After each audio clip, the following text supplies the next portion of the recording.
Amen. Ang pagpapala at kapayapaan mula sa Diyos na Ama natin at sa Panginoong Hesukristo naway sumainyo. At sumaiyo rin. Ngayon po ay ginugunita natin ang kapistahan ni Santa Clara, isang dalaga. Mga kapatid, tinipon tayo bilang kaanib na angkan ng Diyos, kaya dumulog tayo sa maawaing Panginoong nagpapatawad ng lubos. Sinugong tagapagpagaling sa mga nagsisisi, Panginoon, kaawaan mo kami. Panginoon, kaawaan mo kami. Dumating na tagapag-anyayang mga makasalanan ay magsisi, Kristo, kaawaan mo kami. Kristo, kaawaan mo kami. Nakaluklok ka sa kanan ng Diyos Ama para ipamagitan kami. Panginoon, kaawaan mo kami. Panginoon, kaawaan mo kami. Kaawaan tayo na makapangyarihang Diyos, patawarin tayo sa ating mga kasalanan at patnubayan tayo sa buhay na walang hanggan. Amen. Manalangin tayo. Ama naming makapangyarihan, itinaguyod mo si Santa Clara sa pagmamalasakit sa mga dukhat Aba. Bilang tugon sa kanyang pagdalangin, masundan nawa namin si Kristo sa abang pamumuhay na ikaw lamang ang inaasahan upang kami pagindapating sumapit sa pagsasaloob ng iyong paghahari sa pamamagitan ni Jesucristo kasama ng Espiritu Santo magpasawalang hanggan. Amen. Magsiupo muna ang lahat.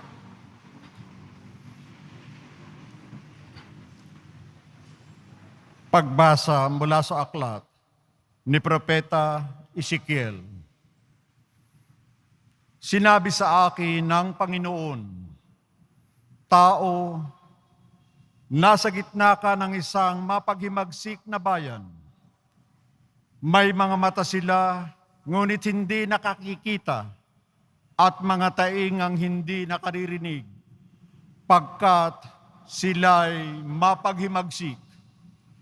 Kaya nga, magbalot ka ng kailangan mo sa paglalakbay bilang isang itinapon. Bago dumating ang gabi, maglalakad ka sa lansangan nang nakikita nila at baka sakaling makaunawa sila sa kabila ng pagiging mapaghimagsik nila. Samantalang maliwanag pa, maghanda ka ng iyong daladalahan nang nakikita nila at kinagabihan ay maglalakad kang parang manlalakbay. Pagkatapos, bumutas ka sa pader at doon ka magdaan. Pasanin mo ang iyong daladalahan at lumakad kang nakikita nila. Magtakip ka ng mukha para di mo makita ang lupain. Pagalis mo, pagkat ikaw ang gagawin kong pinakababala sa mga Israelita. At ginawa ko ang lahat ayon sa utos sa akin. Nang araw na iyon, naghanda ako ng aking madadala bilang isang takas. Kinagabihan, bumutas ako sa pader at nagpatuloy sa paglalakbay na nakikita nila habang pasan ko ang aking mga daladalahan. Kinaumagahan, sinabi sa akin ng Panginoon, tao, hindi ba't itinanong sa iyo ng mapaghimagsik na mga Israelitang yaon kung ano ang iyong ginagawa? Sabihin mo sa kanila na pinasasabi ko, ang pahayag na ito ay para sa pinuno ng Jerusalem at sa buong Israel. Sabihin mong ang ginawa mo ang pinakababala sa gagawin sa kanila. Itatapon sila at ipabibihag. Pagdilim, papasanin ng pinuno ng Jerusalem ang kanyang daladalahan at tatakas sa pamamagitan ng butas sa pader. Magtatakip siya ng kanyang mukha para hindi niya makita ang lupaing iiwan niya. Ang salita ng Diyos. Salamat sa Diyos. Hindi nila malilimot ang dakilang gawa ng Diyos. Hindi nila malilimot ang dakilang gawa ng Diyos. Ngunit sila ay naghimagsik sa kataas-taasang Diyos. Hindi nila iginalang ang kanyang mga utos. Katulad ng nuno nila, sila ay kusang tumalikod. Nagtaksil na wari, panang lumipad ng walang taros. Hindi nila malilimot ang dakilang gawa ng Diyos. Nanibugho itong Diyos sa kanila ay nagalit nang makita ang dambana ng larawang iniukit. Sumama ang loob niya nung ito ay mamasid. Itinakwil ang Israel sa tindi ng kanyang galit. Hindi nila malilimot ang dakilang gawa ng Diyos. Sa gisag ng kanyang lakas, ang kaba ng kanyang tipan. Binayaan na mahulog at makuha ng kaaway. Nagalit sa kanyang bayat, ibinigay sa kaaway. Kaya naman ang marami sa kanila ay namatay. Hindi nila malilimot ang dakilang gawa ng Diyos. Magsitayo po ang lahat.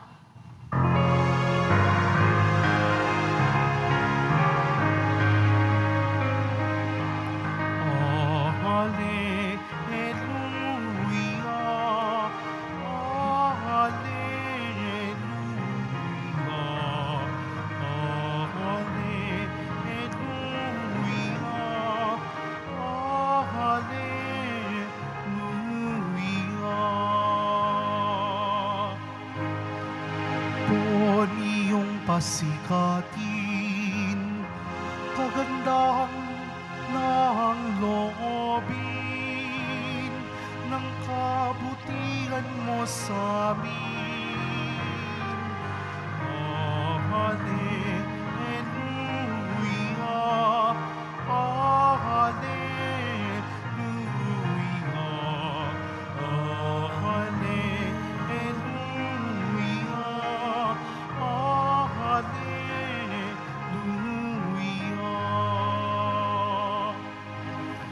Sumainyo ang Panginoon. At sumaiyo rin. Ang mabuting balita ng Panginoon ayon kay San Mateo. Papuri sa iyo, Panginoon. Noong panahong iyon, lumapit si Pedro at nagtanong kay Jesus, Panginoon, makailan kong patatawarin ang aking kapatid na paulit-ulit na nagkakasala sa akin? Makapito po ba? Sinagot siya ni Jesus, hindi ko sinasabing makapito, kundi 70 ulit pa nito. Sapagkat ang paghari ng Diyos ay katulad nito. Ipinasya ng isang hari na pagbayarin ang kanyang mga lingkod na may utang sa kanya. Unang dinala sa kanya ang isang may utang na 10 milyong piso. Dahil sa siya'y walang ibayad, iniutos ng hari na ipagbili siya, ang kanyang asawa, mga anak, at lahat ng ari-arian upang makabayad. Nanikluhod ang taong ito sa harapan ng hari at nagmakaawa. Bigyan pa ninyo ako ng panahon at babayaran ko sa inyo ang lahat. Naawa sa kanya ang hari, kaya ipinatawad ang kanyang mga utang at pinayaon siya. Ngunit pagkaalis niya roon, ay nakatagpo niya ang isa sa kanyang kapwa lingkod na may utang na 500 piso sa kanya. Sinunggaban niya ito at sinakal, sabay wika, magbayad ka ng utang mo. Naglumuhod iyon at nagmakaawa sa kanya. Bigyan mo pa ako ng panahon at babayaran kita. Ngunit hindi siya pumayag. Sa halip, ipinabilanggo niya ang kanyang kapwa lingkod hanggang sa ito'y makabayad. Nang makita ng kanyang mga kapwa lingkod ang nangyari, sila'y labis na nagdamdam. Pumunta sila sa hari at isinumbong ang nangyari. Kaya't ipinatawag siya ng hari. Ikaw, napakasama mo, sabi niya. Pinatawad kita sa utang mo sapagkat nagmakaawa ka sa akin. Nahabag ako sa iyo. Hindi pa dapat ka ring mahabag sa kapwa mo? At sa galit ng hari, siya'y ipinabilanggo hanggang sa mabayaran niya ang kanyang utang. Gayun din ang gagawin sa inyo ng aking amang nasa langit kung hindi ninyo patatawarin ang inyong kapatid. Pagkatapos sabihin ni Jesus ang mga bagay na ito, siya'y umalis sa Galilea at nagtungo sa lupain ng Judea, sa kabila ng ilog Jordan. Ang mabuting balita ng Panginoon. Pinupuri ka namin, Panginoong Hesu Kristo. Magsiupo muna ang lahat. Isang magandang umaga po sa inyong lahat. Sa atin pong Ebanghelyo ngayon at sa araw na ito kung saan ipinagdiriwang o ginugunita natin ang kapistahan ni Santa Clara ng Assisi.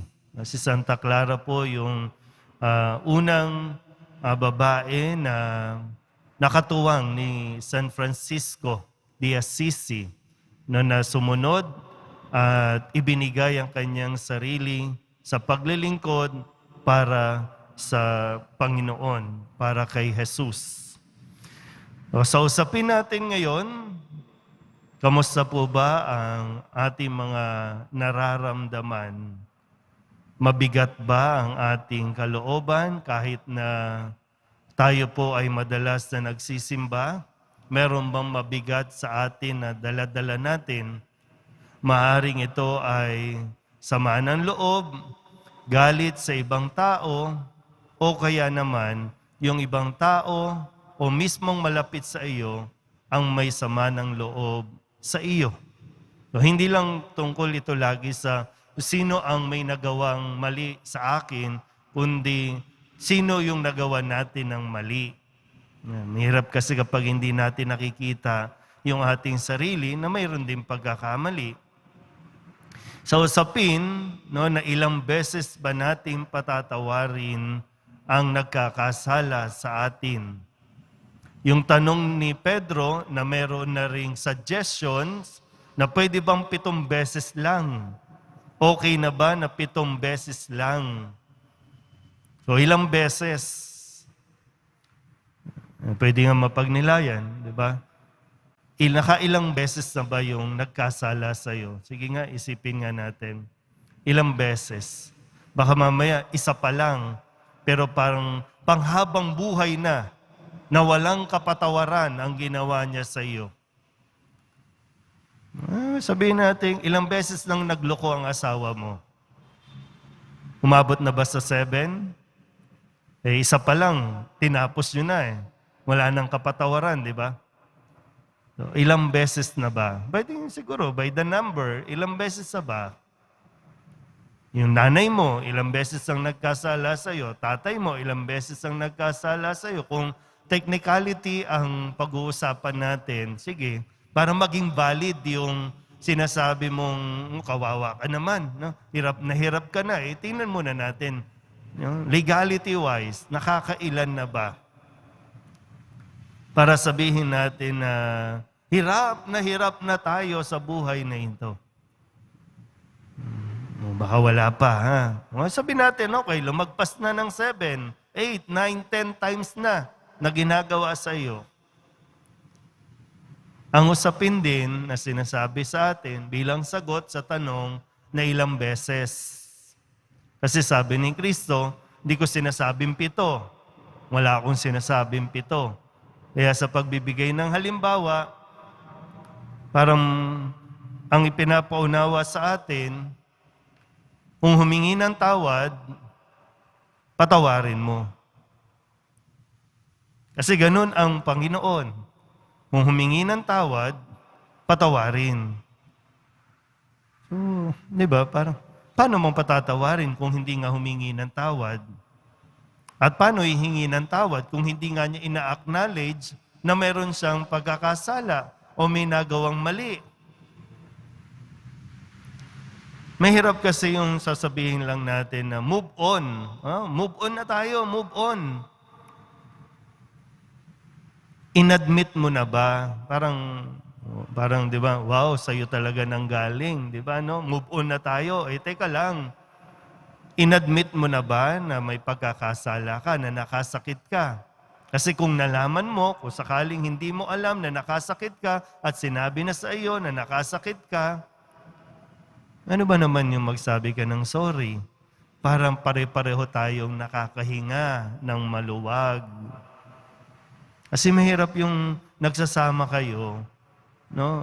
Magkasama kayo sa opisina, magkasama kayo sa bahay, tapos walang pag-amin ng kasalanan, walang paghingi ng kasalanan, lalo tigit, walang pagbibigay ng kasalanan, mabigat talaga yan. Magpaplastikan lang tayo dito.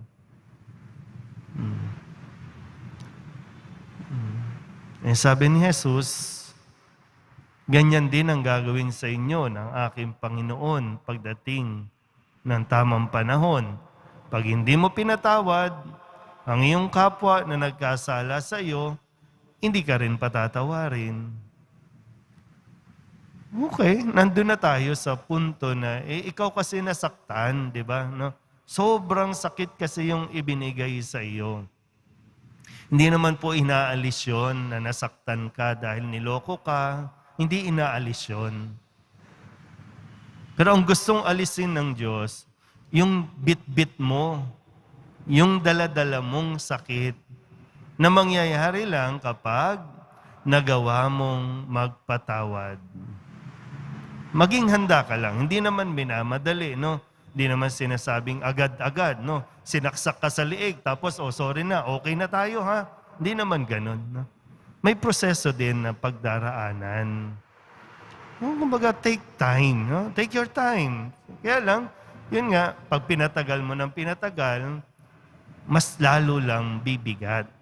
Pero yung sabi na, pag dumating ang araw, na lumapit at humingi ng tawad, sana handa tayong magbigay ng patawad.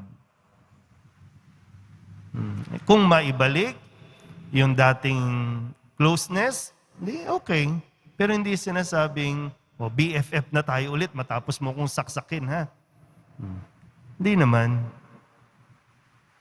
Kasi pagdating, sabi nga, no? Pagdating naman sa langit, wala nang ganyang mga emote-emote natin. Wala na yan. Tapos na yan eh. Wala nang kalungkutan, wala nang kagutuman, no? Dito lang sa lupa, doon natin mas nararanasan ito. Sana po ay mapagnilayan natin ng mabuti, no?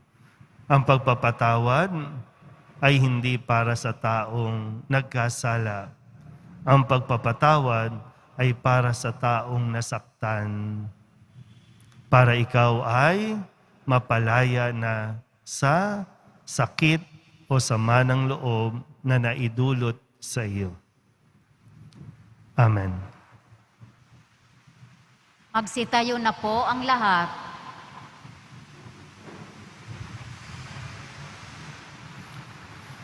Manalangin tayo sa Diyos upang makapagdulot ng pakikipagkasundo sa daigdig ang kanyang bayan na nakadama ng kanyang pagpapatawad. Ang ating pong itutugon, Mahabaging Hari, padaluyin mo ang iyong pagpapatawad sa amin. Mahabaging Hari, padaluyin mo ang iyong pagpapatawad sa amin. Ang bayan ng Diyos na pinalaya ng dugo ni Kristo, naway hindi magkahiwa-hiwalay at mamuhay sila sa pagkakaunawaan at kapayapaan. Manalangin tayo. Mahabaging Hari, padaluyin mo ang iyong pagpapatawad sa amin. Ang mga may dinaramdam o sama ng loob, bunga ng mga kalupitan at pagkakamaling ginawa sa kanila, Naway huwag magkimkim ng hinanakit sa kanilang puso. Bagkus, maging bukas sa kapayapaan ni Kristo. Manalangin tayo. Mahabaging Hari, padaluyin mo ang iyong pagpapatawad sa amin. Ang mga nahihirapang magpatawad, naway mapagtanto at maunawaan ang mayamang habag ng Diyos sa bawat isa at matutong makapagpatawad mula sa puso. Manalangin tayo. Mahabaging Hari, padaluyin mo ang iyong pagpapatawad sa amin. Ang mga nakadarama ng malalim na sugat ng pisikal at espiritual na pagkakamali, naway makatagpo ng kagalingan sa pagpapatawad ni Kristo. Manalangin tayo. Mahabaging Hari, padaluyin mo ang iyong pagpapatawad sa amin. Ang mga tapat na namayapa, naway patawarin sa kanilang mga kasalanan. Manalangin tayo. Mahabaging Hari, padaluyin mo ang iyong pagpapatawad sa amin. Idulog din natin sa Panginoon ang ating mga personal na kahilingan at mga panalangin para sa ating mga pamilya. Ganon din ang lahat ng mga misang pasasalamat, special na intensyon at mga kaluluwa na hinihiling na ipagdasal sa misang ito.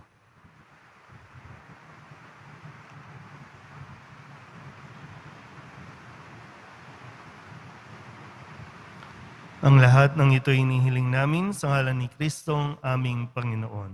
Amen. Magsiupo muna ang lahat.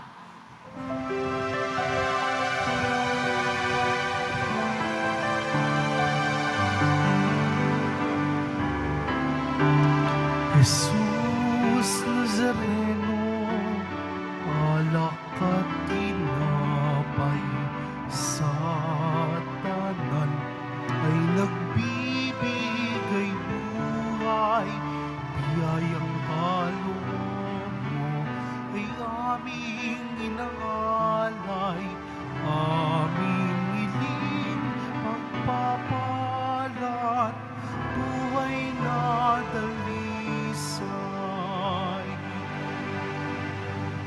Magsitayo na po ang lahat.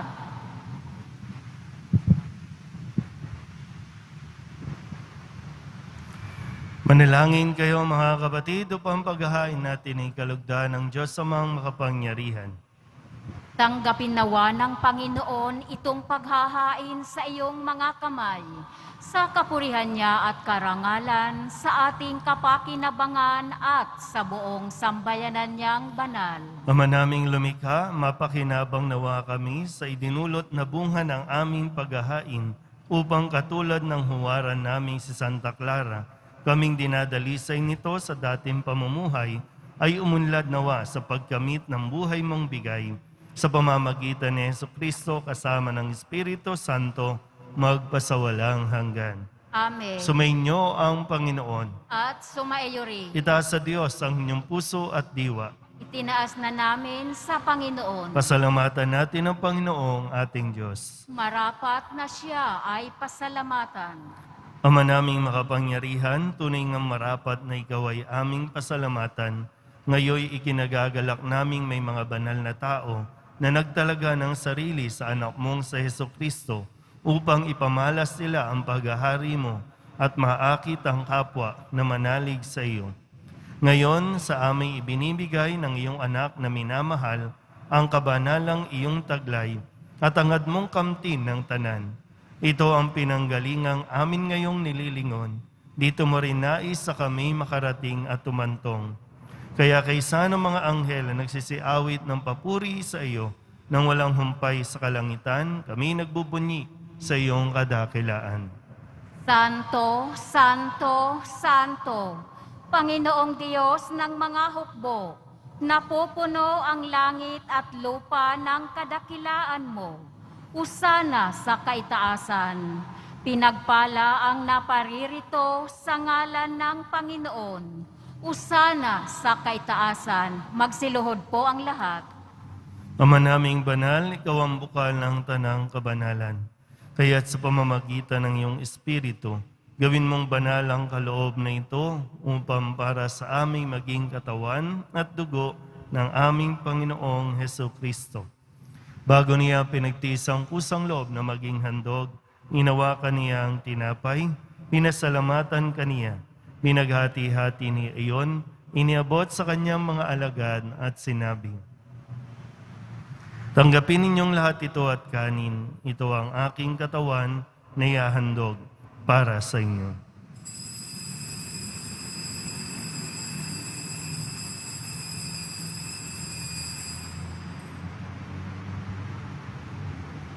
Gayun din naman, nang matapos ang hapunan, hinawakan niya ang kalis, muli kaniyang pinasalamatan.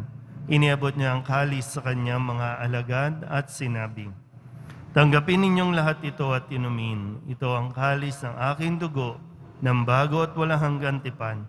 Ang aking dugo na ibubuhos para sa inyo at para sa lahat, sa ikapagpapatawad ng mga kasalanan. Gawin ninyo ito sa pag-alaala sa akin."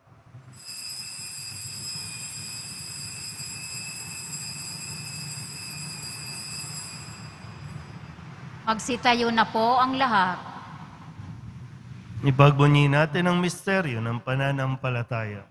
Si Kristo'y namatay, si Kristo'y nabuhay, si Kristo'y babalik sa wakas ng panahon. Ama, ginagawa namin ngayon ang pag-alaala sa pagkamatay at muling pagkabuhay ng iyong anak, kaya tiniaalay namin sa iyo ang tinapay na nagbibigay buhay at ang kalis na nagkakaloob ng kaligtasan. Kami napapasalamat dahil kami iyong minarapat na tumayo sa harap mo para maglingkod sa iyo.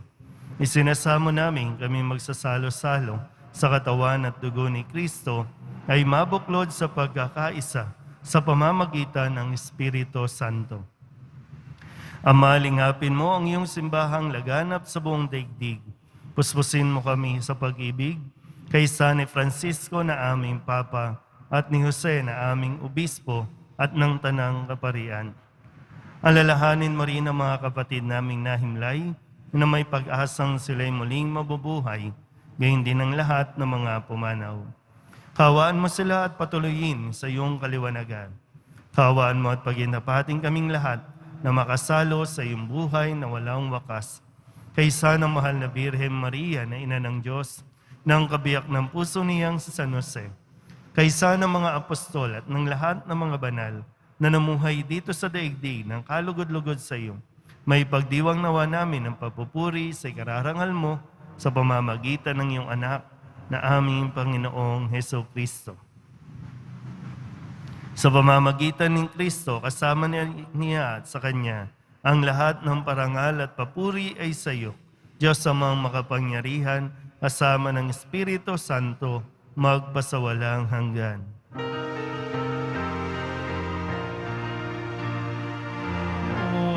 Amen.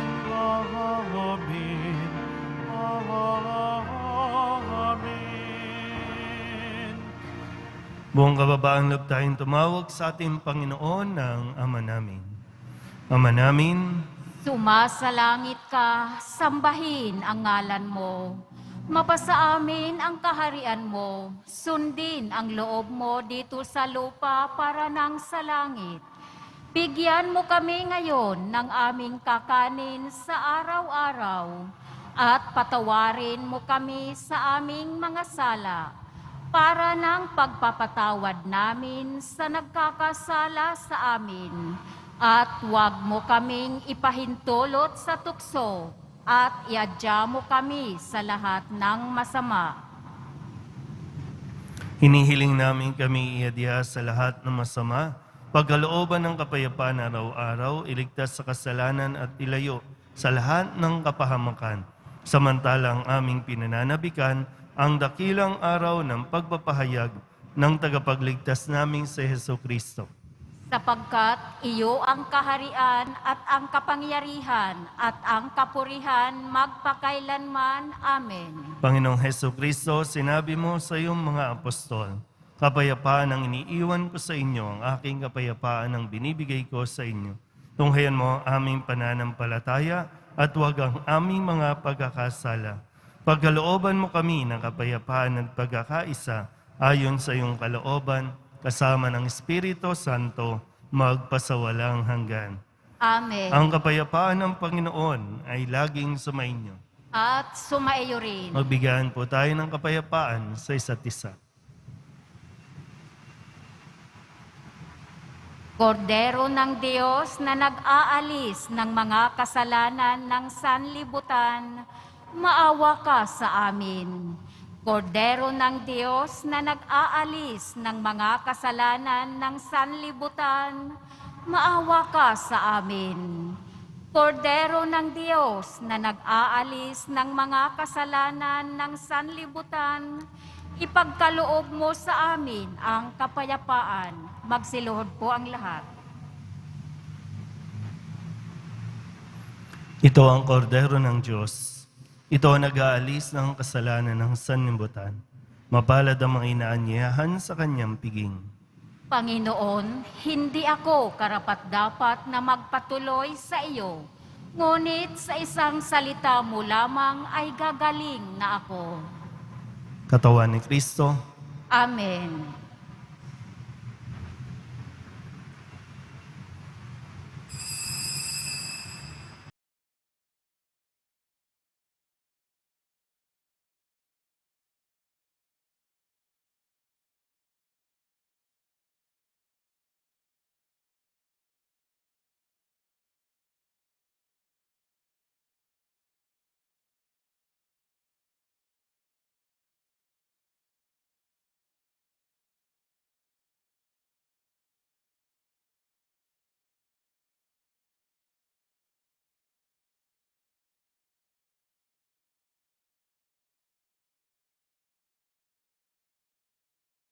Lahat. manalangin tayo. Ama naming mapagmahal, pakundangan sa katawat dugo na aming tinanggap, huwag mong ipahintulot na kami sa kasamaan masadlak. Sa halip, pakundangan kay Santa Clara, umunlad nawa kami sa pag-ibig na wagas araw-araw, at makaharap nawa kami sa iyo sa langit kailanman, sa pamamagitan ni Jesucristo, asama ng Espiritu Santo, magpasawalang hanggan. Amen. Sumainyo ang Panginoon. At sumaiyo rin. Manalangin tayo para sa pagbabasbas. Mahal na pong Jesus Nazareno, inihayag mo sa pamamagitan ng krus ang walang maliw na pag-ibig ng Diyos sa sangkatauhan. Pakinggan mo ang kahilingan ng iyong angkan na nagsusumamo sa iyo. Makamtanawa nila ang iyong katugunan at tanggapin ang kasagutan na may utang na loob na tinatanaw. Basbasan din po ninyo mga dala-dala nilang mga imahin at dasalan at lahat ng mga may karamdaman. Sa pamamagitan ng bendisyon na ito, naway maalala nila ang mga pangako nila noon sa binyag na ikaw ang kanilang ibigin at paglilingkuran bilang Panginoon magpasawalang hanggan. Amen. At pagpalain kayo ng makapangyarihang Diyos, Ama at Anak at Espiritu Santo. Amen. Umayo kayong taglay ang kapayapaan ng poong Jesus Nazareno. Salamat sa Diyos. Magandang umaga po.